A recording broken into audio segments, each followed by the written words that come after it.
In this video, I'm going to describe how to use the Snowflake method template for a Scrivener. In case you're not familiar with the Snowflake method, it is a method designed by Randy Ingermanson that helps you to go from the broad strokes to the details when you approach your novel, so you don't get lost along the way. It is called the Snowflake method because you start with a very rough shape of your story, and as you keep going along you refine that shape more and figuratively speaking, convert your rough shape into a snowflake form over time, with all the tiny details that make it interesting and worth reading. You can download the finished template and import it into Scrivener if you want, or if you know your way around Scrivener a little bit, you should find enough information in this video to create the template yourself. I'm assuming that you're somewhat familiar with the Snowflake method itself. I will not explain it in detail here.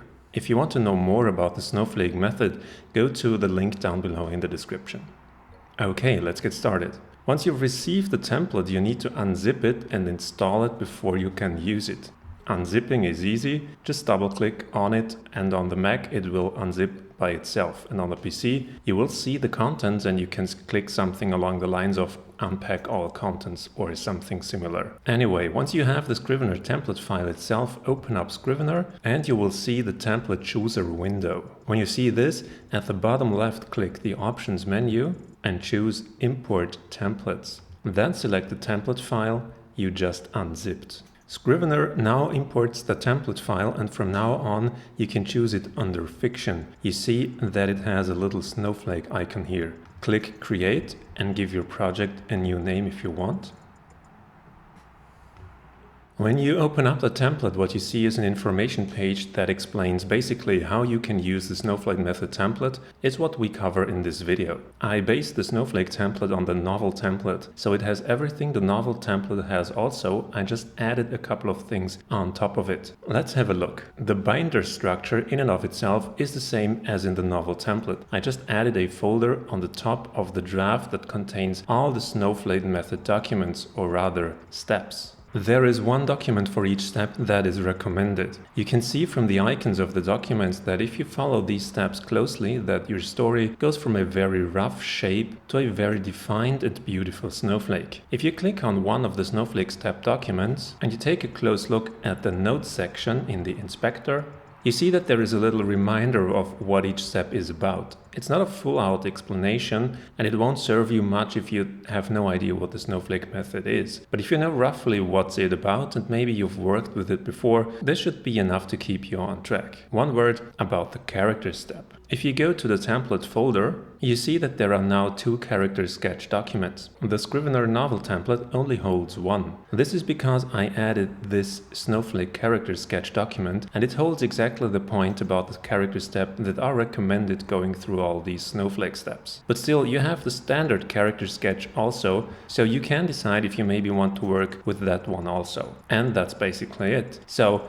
you can use all these Snowflake step documents for the development of your novel, and once you've gone through all of these, you'll be well prepared for going into writing your actual novel. And for that, you can use the structure in the draft folder, which is taken from the Scrivener novel template without any changes.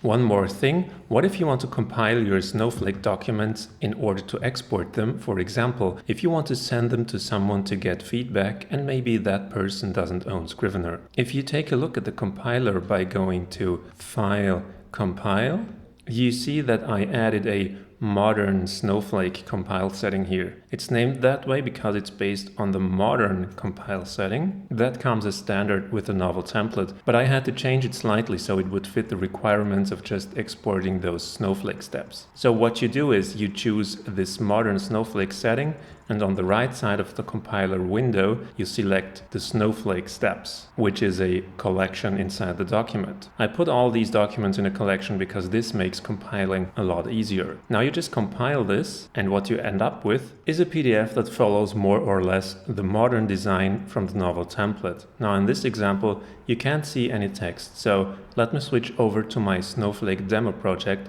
to show you how that looks once you have some text in there. This Snowflake demo project is exactly the same as the template from before. It just has some sample lorem ipsum text filled in each of those steps so we can see what the compiler does. Again, we go to File, compile, and then we choose the modern Snowflake format and make sure we have the Snowflake steps collection selected here and just click compile. And now you see what the compiled document of your Snowflake steps will look like. If you don't like that design, you can also choose the default compile setting. This will look a little bit different in terms of fonts, and also it won't start a new page for each of the Snowflake steps, but rather just create one continuous document in case you prefer that. Alright, that's it. I hope this template is useful for you and helps you writing great stories and get all those great ideas that you have inside of you out so that many people can read and enjoy your stories. Happy writing, everybody!